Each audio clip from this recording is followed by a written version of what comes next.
Assalamualaikum warahmatullahi wabarakatuh. Bertemu lagi dengan saya. Kesempatan kali ini kita akan membahas sedikit terkait teori dari rehabilitas instrumen. Di video saya sebelumnya, saya sudah membahas ketika rehabilitas suatu instrumen itu terdiri dari 3 buah cara gitu ya. Yang pertama adalah ketika dia bicara tentang tes itu adalah tes tunggal atau tes ulang atau tes ekuivalen gitu. Nah, yang sudah saya buatkan video yaitu adalah ketika kita bicara tentang eh, teknik non belah dua atau non split half teknik gitu ya. Kali ini kita akan bicara tentang teknik belah dua, yaitu nanti entah dia itu rehabilitas tesnya untuk pembagian awal dan akhir, nomor awal dan nomor akhir, dan rehabilitas tes untuk yang pembagiannya itu nomor ganjil dan nomor genap. Oke. Untuk yang teknik non belah dua atau non split half teknik, untuk mengingatkan kembali rumusnya kita menggunakan kode Richardson gitu ya untuk KR20, atau mungkin bisa juga pakai kode Richardson untuk KR21. Seperti itu, tinggal kita sesuaikan dengan kebutuhan kita. Tapi untuk kali ini kita akan melihat bagaimana teknik belah dua atau split half teknik ini untuk menghitung koefisien rehabilitas dari suatu instrumen menggunakan formula Spearman-Brown, yaitu dengan cara itu ya. R11 itu adalah sebuah koefisien rehabilitasnya, di mana dihitungnya dengan menggunakan rumus 2 kali Rxy, di mana Rxy-nya itu adalah koefisien korelasi variabel X dan Y, dibagi dengan 1 plus Rxy. Nah, perlu kita tahu juga, ini menurut Guilford, jadi koefisien rehabilitas itu dibagi dengan beberapa kategori seperti itu, di mana ketika berada di kisaran 0,8 sampai 1 berarti rehabilitasnya sangat tinggi, dan seterusnya seperti ada di layar. Nanti itu akan menjadi pedoman kita seberapa tingginya rehabilitas tes yang ada. Nah, contohnya seperti ini, ketika kita punya soal yang akan kita ujikan kepada kelompok uji gitu ya, maka nanti kita bisa menguji rehabilitas tesnya itu dengan menggunakan tadi belah dua ya. Berarti ini kan ada 7 soal, kita mau buat 4 nomor awal terus 3 nomor akhir, atau 3 nomor awal dan 4 nomor akhir, itu yang akan kita bicarakan selanjutnya. Tapi untuk membuat dia menjadi 2 buah bagian yang sama besar tidak mungkin karena jumlahnya ganjil. Jadi ini salah satu kelemahan dari split half teknik ini ya. Jadi untuk belah dua ini ketika jumlahnya ganjil, maka nanti akan memberikan hasil yang berbeda ketika nanti kita membuat pembagiannya berbeda. Nah,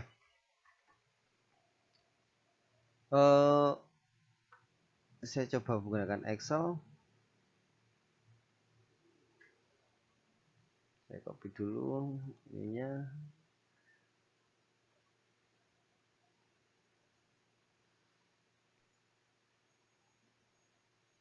Oke, saya copy.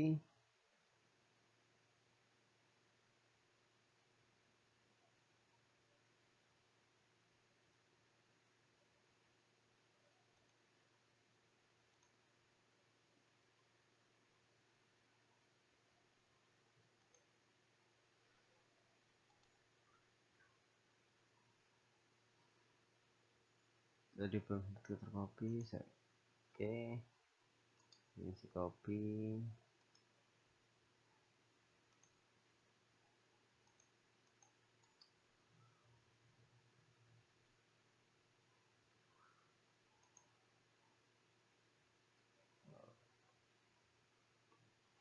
Tuh. Nah, misalkan saya buat pembagian yang pertama adalah X dan Y itu ya. X dan Y nya itu adalah nomor-nomor 1 sampai 3, berarti saya punya jumlahannya dari 1 sampai 3. Yuk. Nah, ini adalah untuk yang nomor awal. Saya punya jumlahan untuk nomor-nomor akhirnya 4 sampai 7.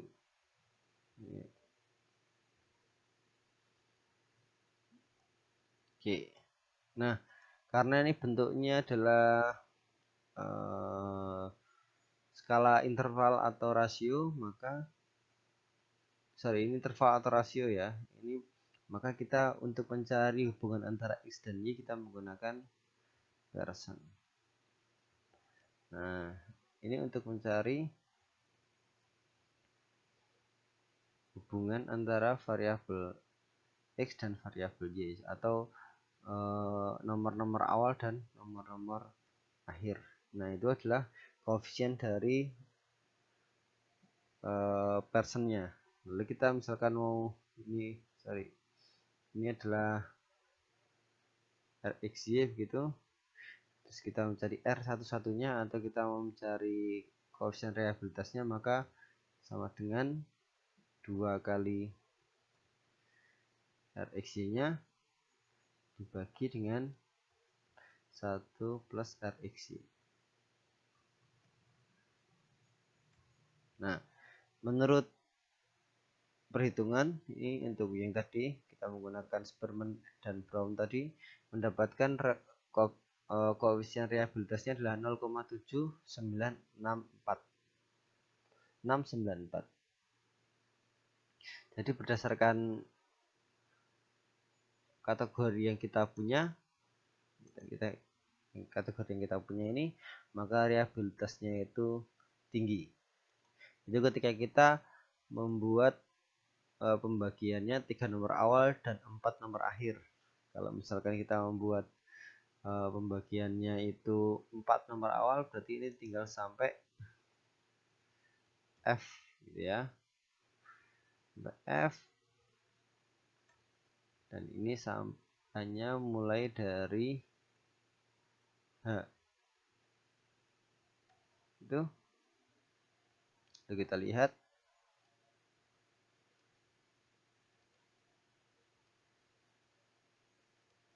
Nah, ini Rx-nya atau koefisien dari korelasinya dari Pearson kita dapatkan 0,470 dan seterusnya. Kita dapatkan koefisien reliabilitasnya 0,64 atau ini masih tergolong tinggi. Nah, kalau misalkan kita membuat dia menjadi pembagiannya untuk nomor genap dan nomor ganjil, maka tinggal kita ganti untuk ini dengan ini, kita tambah dengan ini yang ganjil gitu. Nah,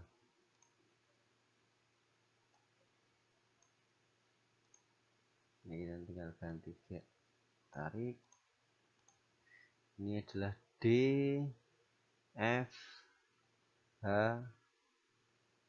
tanpa C.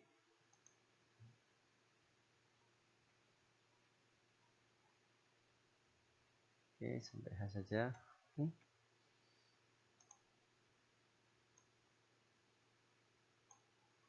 Nah, untuk nomor-nomor ganjil dan nomor-nomor genap, ketika kita cari koefisien korelasinya maka dapat 0,78 dan reliabilitasnya kita dapat 0,87 dan ini termasuk reliabilitas yang sangat tinggi. Jadi bisa kita simpulkan dari beberapa kali pencobaan menggunakan beberapa teknik belah dua, maka kita dapatkan reliabilitas dari tes ini itu sangat tinggi atau tinggi ya, masih tergolong tinggi.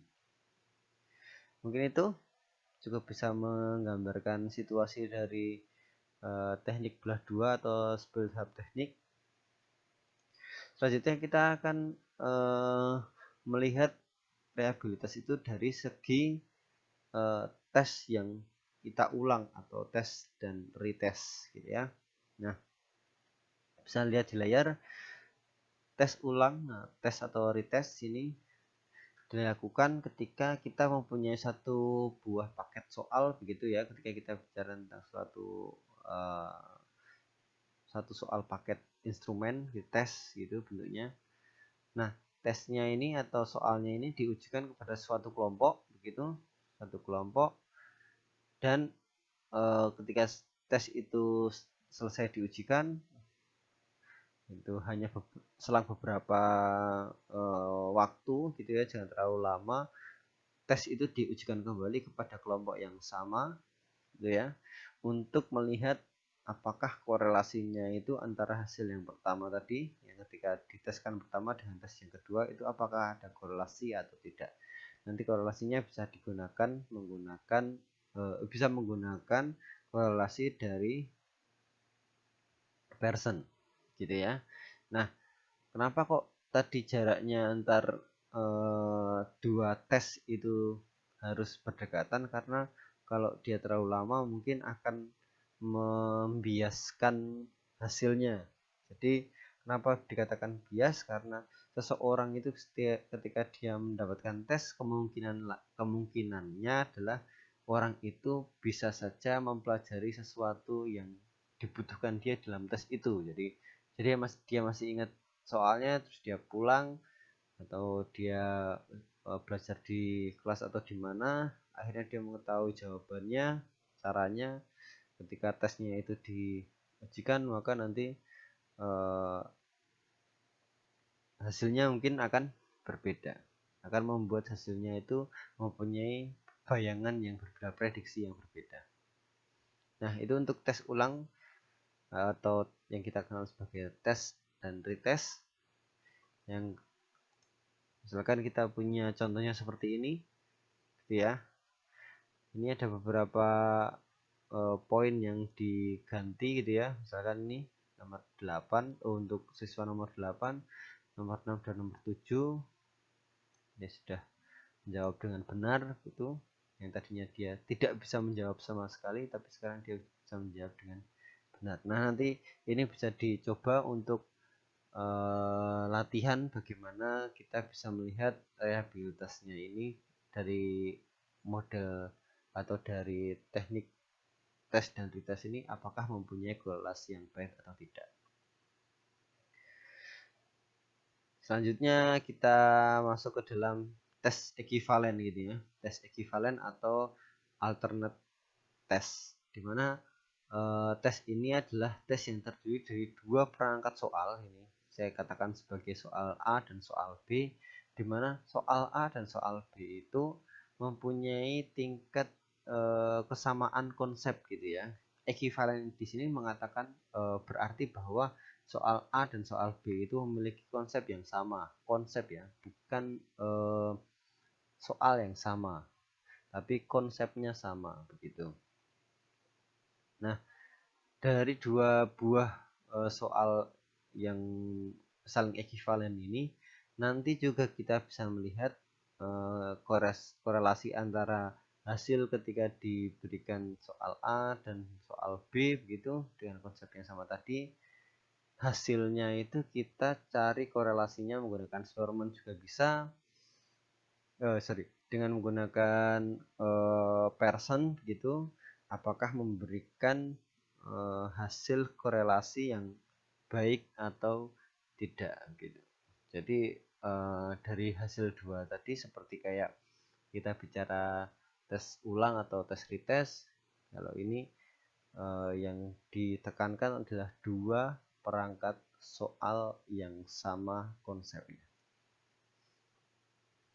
Gitu.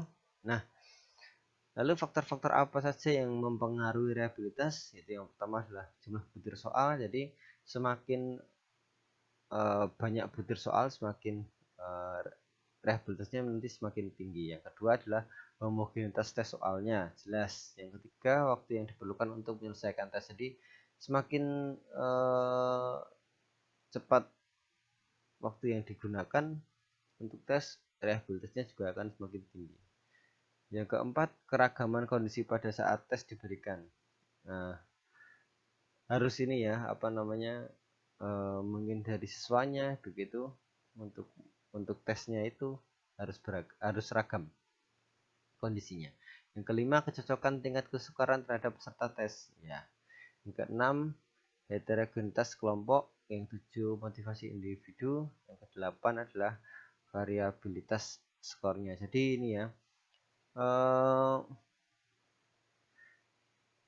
apa namanya, kita bisa melihat reliabilitas dari sebuah tes itu faktor-faktornya seperti itu. Jadi tidak hanya sebatas kita membuat soal, kita ujikan, kita lihat